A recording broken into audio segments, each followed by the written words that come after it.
Well, hello and welcome again to our daily devotions from Christ Baptist Church. We're going through the book of Esther and understanding just in that little book, just what a wonderful picture of God's faithfulness and a reminder of how God is always working for his people, even when he might not be with his people. And we've learned in this book where the name of God's not even mentioned. We don't see God anywhere in here, but we sure see his hand at work through just deliverance of the Jewish people here during this time when they're under the domination of the Persian Empire. King Xerxes, who he reigned from about 485 to 465 BC. In chapter 1, where he really didn't divorce his wife, he essentially fired her and threw her out because she refused to do what he asked. And then in his absolutely self-centered, kind of lustful way to figure out how to get a new wife, in chapter 2, we saw that he picked Esther, but it was divinely appointed, as we're going to find out today in our lesson in chapter 4, that it was actually a divine appointment that God set Esther up to be the one picked to be the queen, united with King Xerxes, a pagan, anti-God king, but Esther was chosen to be his queen for a time and a purpose.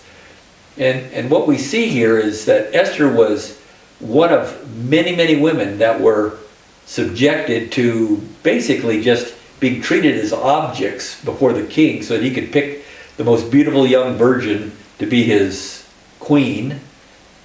And Esther was going to have to go through this regardless, because she was one of the women that was picked up through this big net that just took all these women out to test the king, or that the king would test to see which one he wanted. And so I go through that. It's interesting. God did not stop that. God didn't also convict Esther and Mordecai that she would stand up to her death and refuse to do that. But under Mordecai's careful guidance, she went in and she so impressed the king with how she submitted to him. She didn't try to seduce him and give her wiles to him and all of that. She was a godly woman, and it showed. And in her submissive nature to the king, because she had understood, grown up submitting to Mordecai, she was submitting to her God is what she was doing. And that was so attractive to everybody, the king, that he made her queen. And then the plot changed in chapter 3. The wicked Haman the Agagite. And we saw that in chapter 3, where Haman was actually from the lineage of the Amalekites, who were enemies of the Jews. Back in Exodus 17, they tried to destroy Israel as they were coming through the wilderness. And God said that he would stamp out the Amalekites from the face of the earth, and he wanted Saul to do it in 1 Samuel 15. Saul didn't do it. He didn't obey God. And we saw that one small sin of someone 500 years before now puts the entire Jewish nation at risk. Because Haman the Agagite, in his fury, says, I will pay back and wipe out every Jew in the Persian kingdom. All because he is an Agagite, all the way dating back to 1 Samuel 15. And so that's where God has us now, saying, wow, this is just such an unusual story, because Esther becomes queen in a very ungodly way, but not of her own doing. It's the king's doing. She submitted to his ungodliness because he is her ruler over her, but shined forth her godliness without exposing that she's a Jew. And the king now treasured her. But at the same time, the king in his ungodly ways promoted Haman the Agagite. And so here comes the foil now coming in to threaten the Jews, to take them to extinction. And that brings us to chapter 4. Tension is mounting. It ended with chapter 3, verse 15. The whole city of Susa was in confusion because they just put out all these decrees that said on the 13th of the 12th month of the year, anybody can kill any Jew and take their stuff on that day. So now we had 12 months of waiting while neighbors are talking to each other, knowing that there's going to come a point in time when one neighbor can kill another one. Well, it gets us to chapter 4. We see in verse 1, when Mordecai learned all that had been done, so now we're Mordecai, he learned everything that was going on because he saw the banners going up. He tore his clothes, put on sackcloth and ashes, and went out into the midst of the city and wailed loudly and bitterly. So now he was really mourning heavily and put on sackcloth and ashes. And he went as far as the king's gate, for no one could enter this king's gate in sackcloth. So he defied even the king's orders to say, I'm coming in with sackcloth and ashes. And in each and every province of the 127 provinces from India all the way to North Africa, where the command of the decree came, there was great mourning among the Jews with fasting, weeping, and wailing, and many lay on sackcloth and ashes. This was a huge thing across all of that Asia Minor area, across all of that, from modern day India all the way to North Africa. There was great wailing from all the Jews who were there. Verse 4, then Esther's maidens and her eunuchs came and told her, and the queen writhed in great anguish. See, Esther's like, what in the world is going on? And she sent garments to clothe Mordecai that he might remove his sackcloth from him, but he didn't accept them. So Esther's maidens actually came and told her that Mordecai is in mourning and he's sackcloth and ashes. So Esther's like, what is happening here? I don't know much what's happening. I'm just stuck in my little quarters. And I see Mordecai is so very sad, so I sent people to go talk to him to say, Mordecai, here, wear these clothes. Don't wear sackcloth and ashes. Verse 5, so Esther summoned Hathach from the king's eunuchs, whom the king had appointed to attend her, and ordered him to go to Mordecai, learn what this was and why it was. So her first maidens went to Mordecai to say, here, wear these. And they came back and gave her the clothes back and said, he won't wear them. He's still mourning. I don't know what's going on. So Esther said, what is happening with Mordecai? See, in Esther's world, she's in royalty now. She's been with the king now for probably close to 5 years or more. We see that she became king in the 7th year of the king's reign. We saw that in chapter 2, verse 16. That's when she became king, the 7th year of his reign, which is right about 478 BC. And then we see when Haman was promoted, the Agagite, he was done in the 12th year, and he was casting lots to kill the Jews in the 12th year of King Ahasuerus. That's 5 years. So she's been the queen for over 5 years. So it's been like pretty much right after this happened. So it's been about 5 years she's been queen. And then all of a sudden Mordecai is just laying himself out at the king's gate. He's crying and mourning. Esther's, I don't know what's going on. I'm in the palace with all the little women. All I know is a little palace intrigue, what's going on. No one's told me because no one knows I'm a Jew. She has no idea.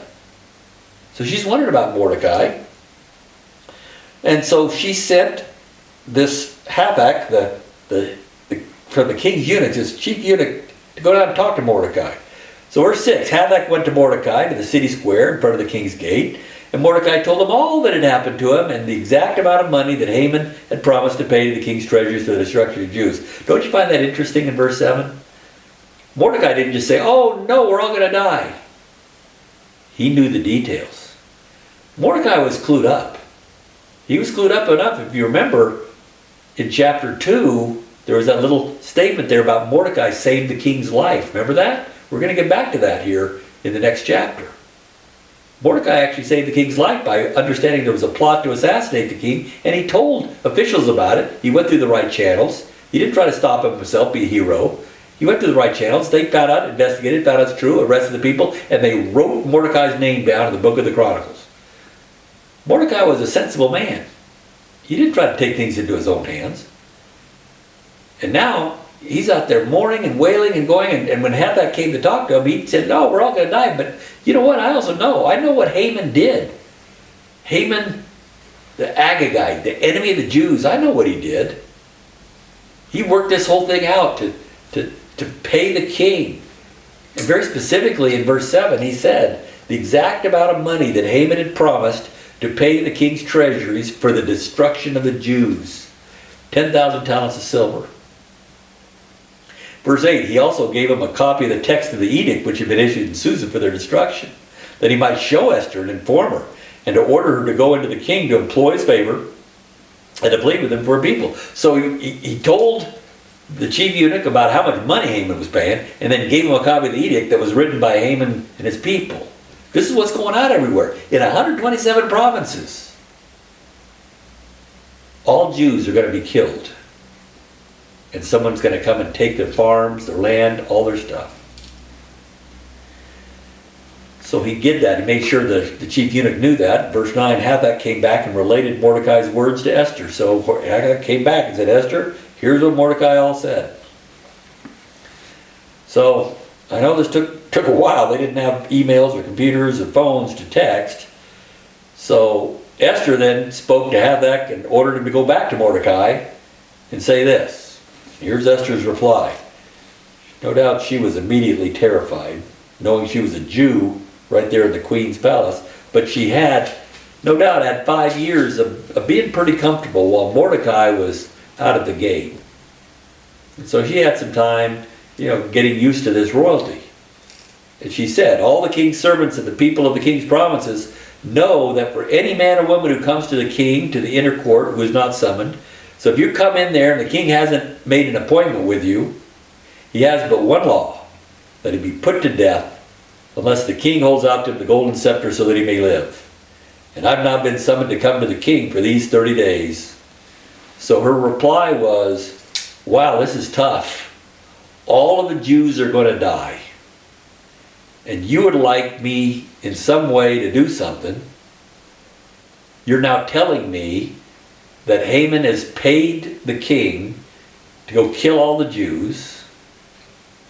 And then you're now sending your eunuch to tell me, Mordecai's saying this, to tell me that, the king hasn't summoned me in 30 days, and anybody who comes into the king's court without being summoned, he's got but one law. They will die. Unless the king decides on that day to have grace and to extend his golden scepter out to say, come in. So if you interrupt the king without an appointment, one penalty, death. Unless the king decides to take your immediate, on-the-spot appointment. So this is what they told Mordecai. This is what the head eunuch came down and told Mordecai, that Esther just said, well, anybody who tries to see the king without an appointment is going to die. And I haven't been summoned for 30 days. I don't know what I can do. What can I do? I'm just the queen. I'm just here in the court. Here's Mordecai's words. And this is a bit of our lesson for today. Then Mordecai told them to reply to Esther. This is what he says to the young woman that he raised. He raised his cousin. She had no parents. He raised her. He raised her to be a godly woman.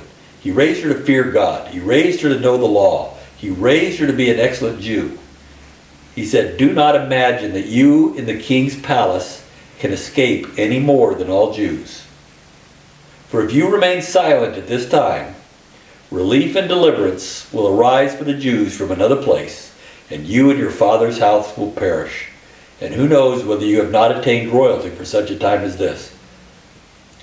What words from Mordecai, the father who he helped his so-called surrogate daughter, knowing she was going to have to go into the harem in the first place anyway, and he said, this is how you will at least honor God in this situation. You won't honor God by rebelling against the king. You'll honor God by showing what a godly woman is. And she did that by submitting to everything. She submitted to the chief eunuch, and she took exactly what he told her to take in, and all of that worked out. And he told her not to say she was a Jew, and she didn't. And here it's now been 5 years, and she hadn't said anything about being a Jew. But notice Mordecai's words now. He says, if you remain silent at this time. You see, now is the time to say you're a Jew. Now is the time that you challenge the king and put him to the test. Put his love to the test. Now's the time. It wasn't the time before to stick your chest out and say, I'm a Jew. Do your worst. No, that's not the time. Right now it's a time to submit, serve God, love people. But Mordecai said, don't imagine that you in the king's palace, just because you're comfortable, don't imagine God's going to leave you alone. The king won't leave you alone because this is all of God's doing. See, Mordecai knew this was all of God's doing. He knew this was God. Don't imagine that you in the king's palace are going to be left alone. You won't be left alone, because if you are silent, deliverance will arise for the Jews from another place, because deliverance is from God. Yes, I know this suffering is coming is from God. He's over it all, but deliverance is from God too. And if you choose not to be the one who delivers, God will find somebody else, and you and your father's house will perish. There'll be nobody in your life. Don't do this. Don't go against God. Don't run from God, Esther. What loving discipleship he just gave to his daughter. I know it's his cousin, but he raised her. Because he ends with this wonderful question, and who knows whether you've not attained royalty for such a time as this. You see, God doesn't just want to give us comfort for comfort's sake. He doesn't make Esther queen so that she can rise up and now have a nice, comfortable lifestyle. He put her there to be queen because that is going to be the checkmate against the wicked Haman the Agagite, who wants to destroy all the Jews. God placed Esther sovereignly there so that she would be in a position at just the right time. And we're going to see that when we get to chapter 5. Mordecai knew that. He knew that very much. He said, if you remain silent, you're actually throwing away why God has placed you there. You're saying, I would rather the comfort than serve God. You got to make your choice. God placed you there so that you can actually not just serve him, so that you could actually be used to deliver the whole nation. God placed you there for such bigger purposes than to have a nice queen's lifestyle. It was wonderful that you got that lifestyle, but there's always so much bigger things at play. Mordecai was reminding her that she serves the God of the universe. She serves the God of Israel, not the king of Persia.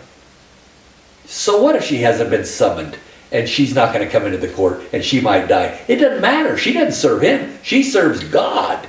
She serves God, the God of the universe, the one who holds the king of Persia in his hands and can squash him like a bug. And if she runs away, yes, her and her father's house will perish, and God will raise up from somebody else. It doesn't matter who. God will control this and win this. Mordecai knew that God is faithful to Israel. He knew that he's been faithful to Israel, and he knew that he would still be faithful now. And he knew that, wow, Esther's put there for just the right purpose, and he encouraged her in the Lord. He said, Esther, he didn't rebuke her. He encouraged her to say, remember who you serve. Don't run away from this. God will make it happen. He will deliver his people. You don't want it to not be you because you ran away. You'll suffer like the Persians. Who knows whether God put you there just for this time? What insight. What insight to give the one you raised.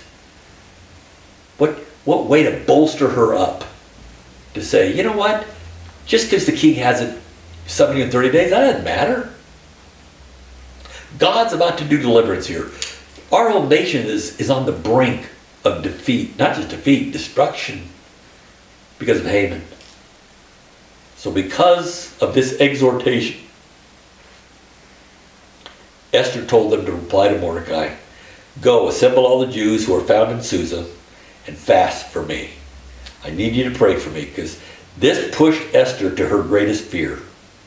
This young, delicate flower of a woman. Fast for me. Do not eat or drink for 3 days, night or day, and I and my maidens also will fast the same way. We need to get ourselves ready to approach the living God so that I will have strength and faith to do what I'm most feared of. I could be put to death. And thus I will go into the king, which is not according to the law, and if I perish, I perish. I can handle dying, I can't handle going against God, but I can handle dying. But I need prayer. I would like you to pray for me, and I will pray for myself as well. My maidens will pray.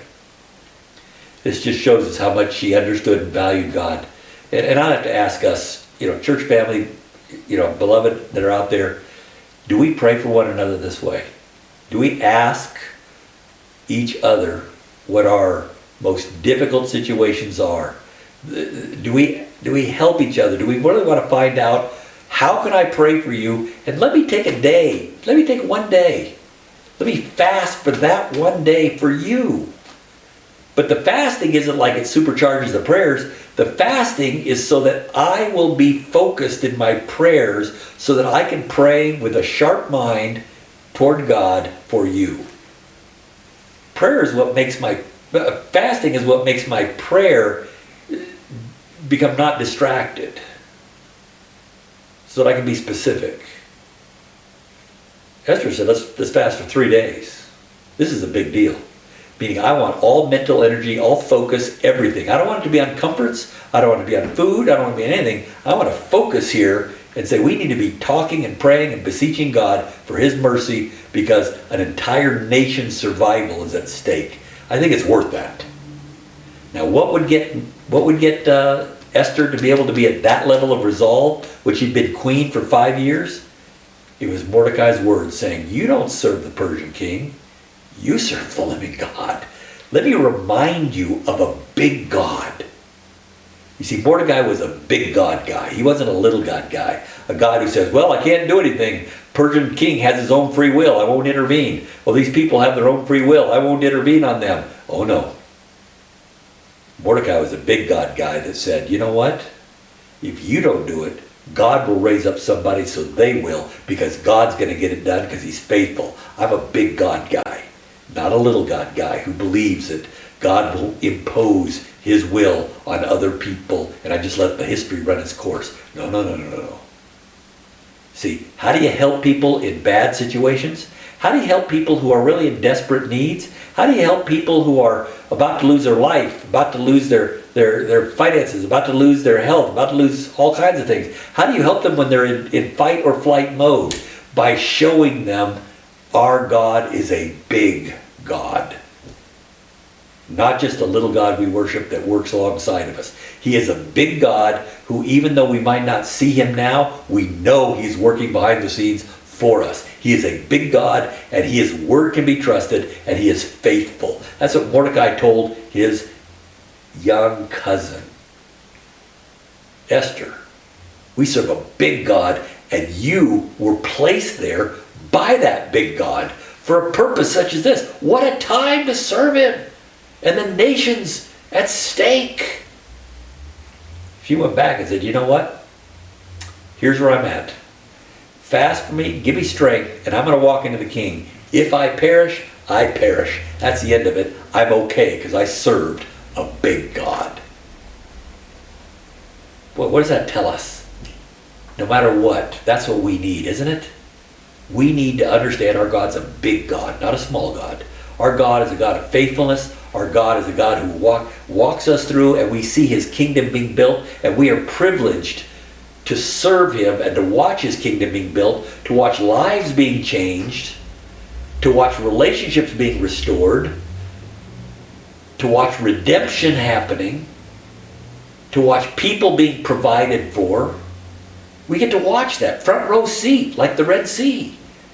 As Jesus builds His church, we get to see that. Christ Baptist Church, we get to see all kinds of things happening in the church. We get to see people who we don't know coming together that love the Lord, and we get to grow them and grow together and pray for one another like they did here, fasted for 3 days. We can do that for each other. What an amazing privilege God gives us to do that with. How do you know you weren't raised up for such a time as this? COVID-19, coronavirus, we're all locked down. How do you know you weren't raised up to be in your situation, in this spot right now, to encourage some very key people in your life, maybe in the life of Polokwane? How do you know you weren't in this spot to really help when you think you might be down because you're not as comfortable or getting down and things are happening, maybe you were raised up for right now to be that one person, to have the right word of encouragement, the right work of service to be happening. Don't be thinking I'm too small. Esther was very small, but she was in a place to make her decisions and her actions very, very big that affected an entire nation. So right now what we see is Haman the Agagite trying to work his mischief. He's paid the king 10,000 talents of silver, got the banners out there that said in basically 11 and a half months, we're going to see right now, all the Jews are going to die, we're going to get their stuff. And it's pasted in 127 provinces. Everything's in confusion. And we have basically 11 and a half months to go. And that's being said all the time that while Esther was afraid, Mordecai exerted just some discipleship that said, my cousin needs to see a big God right now. A big God. She sees a big God, she makes a big decision. And she's willing even to go to death to make that happen. That's what we see here next in Esther chapter 4. So this is just such a great story. We see how it came from just an unusual beginning, a strange kind of wedding, wasn't even a wedding, to this all of a sudden just a horrible decision that happened that looks like we're going to extinguish the light of the Jews, to now it came to Mordecai, who Esther almost faltered, but through an encouragement of big God theology, she's ready to go into the king. And we're going to see what happens on our next devotion as we get to Esther chapter 5.